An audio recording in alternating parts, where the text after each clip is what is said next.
A lot of you are going to be watching this in the archive. Some of you will pop into the live.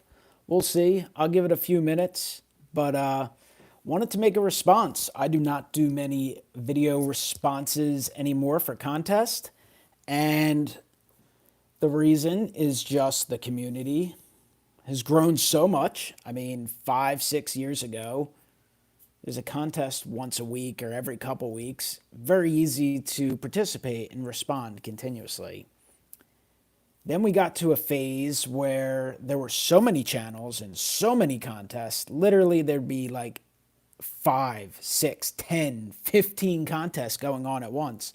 It was impossible to keep up. Absolutely impossible. And then you just get to the point where you feel bad not participating in all of them and other people and all that. So myself and I know others kind of just stopped doing video responses. Not that they weren't fun, not that they weren't clever or great content, great contests to participate in. It was just not really practical to be able to do. You just couldn't keep up, right? And every now and then, though, I certainly will do one. And I just felt like this was one that I wanted to make a point to do. I've seen a lot of great responses, and this is for Baseball Collector, who has reached 5,000 subscribers, so congrats to him. He still puts out some content on that channel and, of course, does the Bench Clear Media stuff. And, you know, Mike has had a interesting ride in YouTube land. Certainly has put a lot of effort into building his channel and channels, and maybe some missteps along the way, which has created a lot of content for others. I'm sure sometimes some great stuff, sometimes some frustrating stuff, but Mike has also put as much effort as anyone into trying to meet people in this community and kind of do things to be active and to get other people active. And he's given so many shout outs to so many people. And I try and do the same thing when I can. And sometimes I do a good job of it, and other times I do a terrible job of it. But I've learned about a ton of channels from Mike and so many others. But his whole contest thing is just kind of what YouTube means to you, your YouTube journey, and some inspirations and how that kind of plays. So I just figured I would pop on. I thought about recording something, and then I just thought it'd be easier to just pop on live. So I have a few people in here. What's up? Carter's Kids and 357, Shake His Closet. But it's kind of hard to believe at this point. And by the way, hopefully the audio and all that is working out okay. Hard to believe that I've been making videos on YouTube about sports cards and such for 7+ years, approaching 8 years, because it kind of doesn't feel that long. Like, I know I've been doing it for a long time, and if I look back at older videos, I had a little more hair and definitely less gray in the beard, so time certainly has gone by, but it's hard to believe it's been almost 8 years. That's just, it's kind of crazy to think about. And I've done a lot along the way. I was trying to look, and this is one of the cool things about doing this and just kind of taking a minute to look at stuff, because I really haven't paid a lot of attention lately, but I wrote down some of the numbers just because they were kind of mind-boggling, because it's hard to believe. But I've put out almost 2,000 videos. I don't know how to see the exact number, but it said 1.9 thousand, and I was like, wow. That's a lot of effort and a lot of time creating videos. And I don't really even do as many as I used to. I mean, you go through different phases in life. I went through a phase where I would do one every day, 7 to 10 videos a week. And then I know I had phases where I would do one video every 3 or 4 weeks, because you're just extremely busy with real life. Right now, I'm kind of in that phase where I'm doing like one a week. Would prefer to do a few more, but sometimes time does not allow that. I have 6,597 subscribers, and I mean, I'm definitely happy about that. I don't really care about the subscribers. I definitely went through phases of time where, of course, especially when you're starting out. You want to build up. If you're going to spend the time making videos, you want people to watch it, and you want to feel like you're part of the community and you're trying to build up and trying to watch stuff. But for the last few years, I really haven't cared about that. I mean, at a certain point when you've made videos long enough, if you really want to build up a subscriber base, like there's definitely a formula to do it, right? But if that's not what you're driven by or really interested in, why would you do it? If you want to build up subscribers, I guess if I wanted to boot up and try and be like, all right, I want to hit this number, that number, I would start doing like top 10 lists. I would do some investing advice, whether it's relevant or not, because that doesn't seem to matter. You break extra wax. Like you know, you do top 50 lists and things like there's different breaking news, even clickbaity type of stuff. Those are the type of things that are going to bring some new people in and maybe get them to click on it. But right now, I'm just happy to be, part of a group. And there's different eras of people who've made videos. But I was looking at it.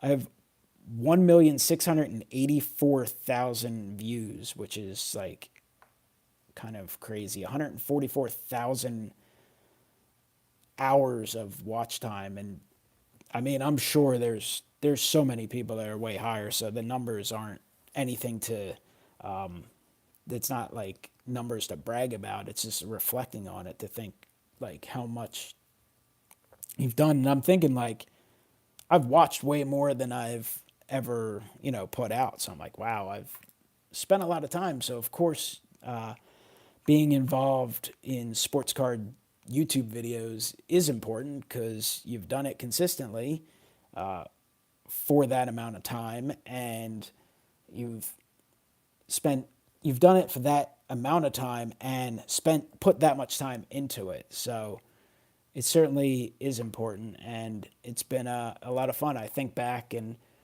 how I got started on YouTube really was I was doing a lot of photo work and photo editing, and I started editing together some baseball cards and kind of using like old school designs, and somehow like that led me into discovering some of the TTM videos because I used to do the TTM stuff when I was a kid, and that helped me rediscover that.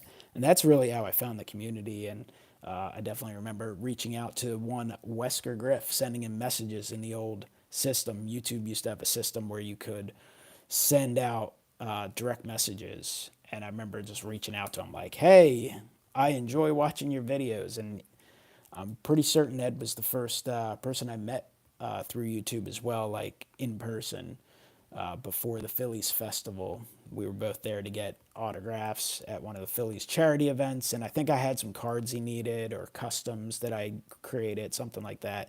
And we met up before the event, and of course it has since snowballed. So clearly that is the biggest part, is the people and getting to meet so many people. And some people you meet once or twice in person. Some people you meet on a yearly basis at the national, maybe a quarterly basis at regional shows, or maybe monthly at local shows.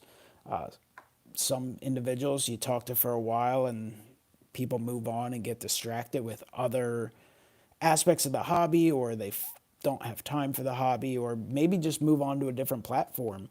Other people you talk to weekly, monthly, daily, and there's been a lot of people along the way. And I've just done so many different things on here between the TTM videos, which is what I started out doing, and breaking products, hobby products when they were very affordable, and I still do some breaks, but obviously and clearly not as often as I used to. Retail, of course, for a while you could break every retail product very easily. I remember doing live streams years ago before it was so easy. Now, obviously, you just pop on your phone, or you can go on a computer with the different software. But at one point, it was a little more difficult. You need a little more advanced software to do that. I remember doing collab videos, being so excited to do collab videos years ago as well, being super excited by it. And it's still super fun, but it's just so commonplace now as well. grading submissions. Done so many of them over the years. Mail days, which is still a staple. So I've done a lot on here, and it's been an incredible journey. Meeting so many people and having so much fun, and from different eras, like getting into it where I got to the point where you'd start making videos, 7, almost 8 years ago. It was like a whole new crop of people. And some of those people are still making videos. Amish Dave Archer, Wesker Griff, Mr. Fisher Bike, and many, many others. And some guys have come back after several years hiatus, and some guys haven't. Some guys were making videos and stopped, and kind of teach their own. There's always an opportunity for people to come back, and there's so many people have come since, and it's just been great to meet so many people. And now, though, the thing you kind of miss is it just felt so much smaller at one point, and people have been making videos since the dawn of YouTube, right? And some people sometimes act like it's only been a thing for the last year or two. It's been a little more mainstream. There's bigger channels now and all of that, but people have been doing it for years. But it was a smaller group of people, and now it's just so big. It's very difficult. It's flat out impossible to keep up completely. But I mean, I've just had a fun time doing it, and I don't think you have to take it too seriously. You have to enjoy it. You certainly have to enjoy the hobby. And I mean, I'm definitely at a point where I make a video when I have time to make a video. I can't make that the priority just to make one to make one. And you definitely don't want to be buying cards going, all right, I'm going to go buy the newest, biggest card just so I can show it off, just so I can make content. That's really not what you want to do. But I think making content, at least occasionally, is important. Just keep up with it. Why not? You've already done it. Why not continue to do it and connect to people and meet people and watch content too? I think it's kind of like collecting. Like for me, I enjoy collecting baseball. I enjoy watching baseball. I enjoy following the evolution of a season. I also enjoy the history of the game. And when you do that, you have a great experience collecting the cards. They have more meaning. And I kind of feel the same way about YouTube. Of course, things are so big and there's so many videos out there and there's so many new and older people. Like, you don't have enough hours in a day to watch everyone and everything all the time. But you still, and for me, I like to still watch as much as I can, watch as often as I can, watch different people. Obviously, you have your certain go-to channels that just they connect to you a little more, whether that's they're showing stuff that you're currently collecting or someone you've known for a long time. So you're always going to gravitate to them. But to reach out to some other channels and watch from time to time and check out some of the old school stuff and some of the new school stuff, I think is important and will further enhance your experience. And you'll meet people and you'll connect a little better. And I think you'll just completely enjoy it. And I certainly have for sure. And I've met so many individuals, and the thumbnail is just a few clips from a few nationals, a few card shows. And there's literally dozens upon dozens upon dozens of people I've met in person that I could mention, and dozens upon dozens upon dozens of people I've interacted with online only as well. And it's obviously impossible to name everyone for sure. But YouTube has enhanced the card collecting experience. There's no doubt about that. I look forward to the Philly show, meeting up with the Philly guys, such as Ray and Ed, of course, but also some of the guys who will come from out of town. Someone who's semi-local, but not really local, but Andrew Nuffsaid Cards, for instance. He doesn't live crazy far away, but he's still probably 5 hours away. So going to the Philly show, I'm like, oh, cool. I'll get to meet up with Andrew. Sometimes it's only for 20 minutes because we're both busy and the schedules don't work out real well. And other times it's a few hours and it's a great experience. And then you'll meet other people's friends at the show and you'll just keep meeting more and more people. The National, of course. I mean, I don't know. If it weren't for the YouTube community, would I go to the National every single year? Probably not. Would I want to? Of course. Would it make financial sense to put all that money and effort and spend all that time flying to a city, booking hotel rooms to look at cards, to purchase cards that you can theoretically purchase online? It's not the same. Not really, but going there and kind of losing yourself in the show and in the people that you interact with year after year is what it's all about. It becomes a family reunion, class reunion type of event. You're instantly connecting, and I've said it before, but you like it's hard to explain to someone who's never encountered it, but you feel like these are people that you do spend physical time with day in and day out, and you just fall right into that like you haven't missed a beat. And it is fantastic walking the show, whether it's for 10 minutes or for several hours. If it's spending, full days, going out to lunch with different groups, hanging out after the show, getting advice for stuff. That's all amazing, and that's all brought to you by YouTube. And I know there's different platforms, and Instagram is certainly, in my opinion, the most popular of the social media platforms right now for cards. I mean, I think I don't use it a ton. I go on there and I constantly have new followers. I'm like, I barely even post stuff. So I mean, that's one of those things. If I guess if you want a big following, you can create really quickly if you put any sort of effort in, because so many people are on it and it's so easy to use. But it doesn't take as much effort to just snap a photo. It takes more effort to sit down and make a video, whether it's 5 minutes or 25 minutes. And I definitely appreciate those who put out videos consistently.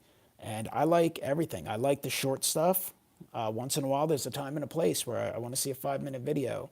More often than not, though, I do enjoy the lengthy videos. I enjoy popping them on while I'm working on stuff or if I'm driving.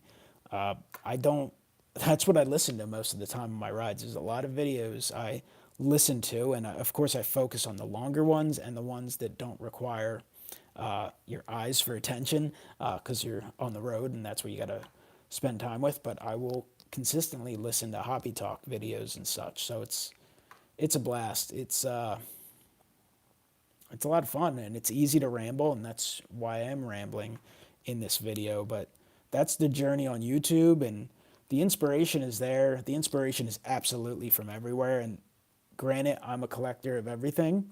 I love ultra modern. I love opening stuff from year after year and looking forward to new products.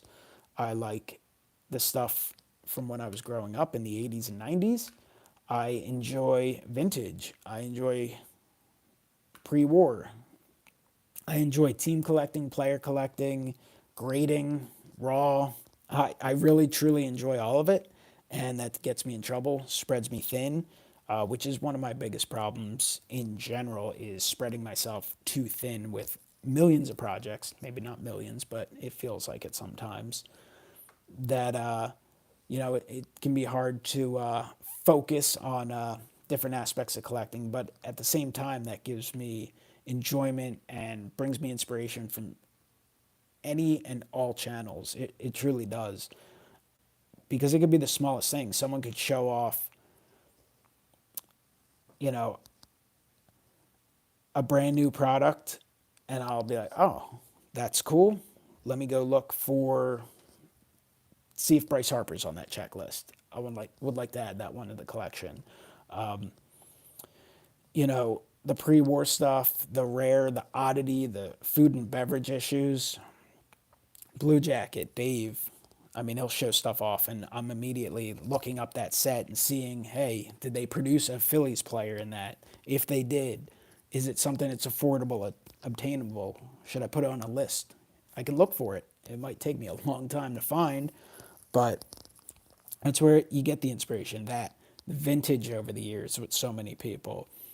And even like the 80s and 90s sets and some of the oddball sets, those are all things like I'll see people show them off, and I got it in my mind, or even other players, because I truly enjoy collecting the Hall of Famers, and I'll see stuff and I'm like, damn, you know what, I forgot about that card, and kind of add it to my list. May not pick it up, may pick it up, it happens all the time, and there's always a list of cards that are in the back of your mind that you want to pick up, and sometimes you just do it when you see something. At the National this year, hanging out with Big Scott 35, he picked up a Clemente. I was like, damn, that thing is nice. And I started looking around for a Clemente, and in my mind, I was like, I probably won't pick one up. And next thing I know, I'm wandering with him. I had a stack of ultra modern stuff, some extra Otani stuff. Next thing I know, I'm in the process of potentially selling them, and then all of a sudden I'm working out. Next thing I know, I'm acquiring a Clemente rookie and cash for some Otanis, and that I got to that point from Scott showing me that card and me going, you know what, maybe I should look harder for that. I did have some other set goals at the National. I was looking for a 1950 Bowman Jackie Robinson because it was one that I always wanted. I kept putting it off. And it got to the point where I was like, I have to pick one up now because the card just is continuously rising in price. And I had a guy like JT, Triple Crown 24, keeping an eye out, letting me know where he saw some. And, I was looking at different ones and I looked multiple times at some. I found one that I liked that was at a good price point. And of course, you're reaching out for advice from others. And I know Scott, Scotty Tradition, he was with me when I picked that up. And, you're going to ask for advice. Like, what do you think? And you're going to take it seriously. And there's been so many of those. Those come to mind because they're recent, but there have been so many of those moments over the years, and some that you'll forget and others that you'll think of from time to time, and so many people. And it's just great to always have different people you can reach out to and have conversations. And I don't talk with a lot of people as often as I'd like, just schedules and conflicts, right? Conflicts of time and just things working out at appropriate times where you can converse with people. But I certainly would like to do more, and every time I get that opportunity, I enjoy it. Yes, last night I was watching a live broadcast, Aaron Davis hanging out with Nate, Tops 85 401, and instantly I'm thinking about our epic hangout at the National in Chicago, which I think at this point was probably like 4 years ago. It was 2017, maybe 2016. I can't even remember offhand. And we had an amazing night, and I was hanging out with a great group of guys. And like, those are lifelong memories. Those are memories that you always remember. And that just goes to show how important YouTube is to you and the inspiration. And you can receive inspiration from all sorts of channels. I mean, channels that have 20 subscribers that have been making videos for 2 weeks, and people have been making videos for 15 years. And that's why you gotta kind of watch the content and listen, and you don't even necessarily realize you're learning sometimes, but you are by listening to other perspectives. And people who have been around the hobby for really only a year will have one perspective, and some who have been doing it for a long time will have other perspectives, and they all have something worthwhile for you to learn about. So, I mean, I just think what it's meant to me has been learning, being inspired to pick things up in the collection, sometimes getting a kick in the rear end to be like, yeah, why haven't you picked this card up? Why is it not in your collection when you clearly want it? And just, friendships and meeting people, and that is all part of the journey, and the journey that has gone on for a long time. And I appreciate those watching live. Monty Grip, what's going on? Paul C, appreciate you guys watching it live. And I don't know, just felt like I had to make a video, wanted to make a video, wanted to, congratulate Mike on reaching 5K. The Dallas show would be pretty fun to attend. That's definitely a future goal. Philly show is a blast for sure, but I'd like to see how things are out in Texas. It certainly seems like it's very large. Maybe you see some Philly stuff cheap. Maybe not. I don't know. But it's just fun. It's fun. Going on 25 minutes. We'll wrap things up quickly, but, I haven't given as many detailed comments about individuals as I maybe could or should. And, if I've ever commented on your channel, you've definitely meant a great deal. Do want to shout out JT, Triple Crown 24. I know There have been a lot of great responses, by the way. I've watched tons of them. Some I've commented on, others I've been listening to as I've been driving, and I, haven't gone back. And I definitely appreciate Ed mentioned me, and I know JT and Big Scott and a few others. But JT, for a younger guy, and obviously he's been around the community for a while, but like I've definitely met JT a few times in person at nationals. I've talked to him on the phone and via Messenger and all of that. But it's been a great bond with him, and he's inspired me to,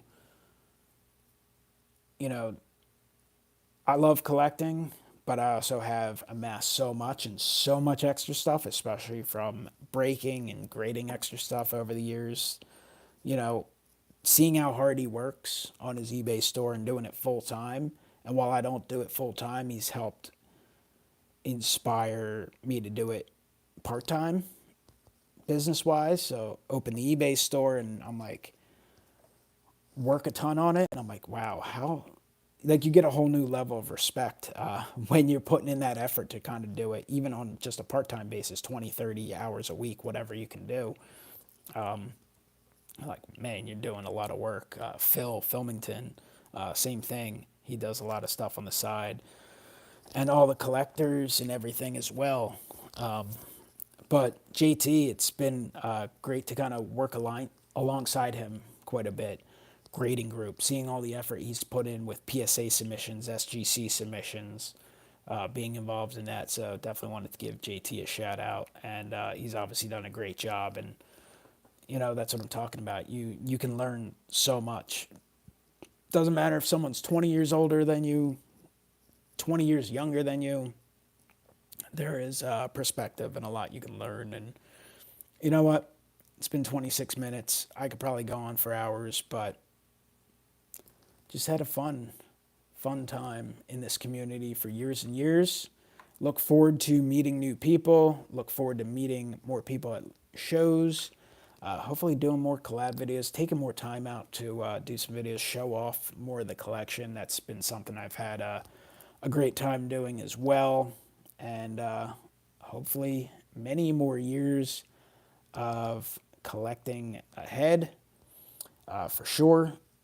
And, a lot of times I think about things I'm going to do on YouTube, and it can be hard to take action on it because you just get tied up with so many other things. And I do the live sales now generally every Tuesday. And even something like that, as small as it is, doing it for just a couple hours, just preparing for it, and the work that it comes afterwards can be a lot. And got a nice little community of individuals in there, and kind of do it just to hang out too. And I have my dad help me with that, so that's just a way to spend some time with him. And, that's all fun as well. But you know what? Definitely over the stretch of 7, 8 years, times change. And, a couple years ago, pandemic hit. I think that was a big time in YouTube for a lot of people. Obviously, YouTube and sports cards kind of exploded, went through a change during that time, but it also gave you some comfort being able to look forward to videos, watch videos, and enjoy videos. I personally spent about a year during that time period, during the height of it, working overnights, which was definitely a tough adjustment. And at the time, you get used to it, but then you kind of look back at what a tough time it could be, and could kind of be a bit of a lonely time because, you're not seeing your friends and family as much because you just polar opposite times. So you see people on occasion and talk to people. It's hard to have a lengthy conversation, at 7 a.m. or, sometimes 10, 11 o'clock at night can be a little late. So it's times like that where, YouTube helps you out. And, you know, I guess we can wrap it up there. I've just had a good time on here, and I appreciate everyone who's watched and everyone who will continue to watch, and keep making videos, keep enjoying it. And it's easy to get caught up in the whole trying to build up your channel, trying to build that up, worrying about views and comments and all that. And same thing with collecting. Sometimes you can get in that stage where you're like, oh, I got to keep up. I got to add all this. I got to do this. And sometimes you just got to take a step back and just enjoy it for what it is and just have fun with it, because that really is the point of it. That is the most important aspect of it. That's what it's all about. Have yourselves a great one.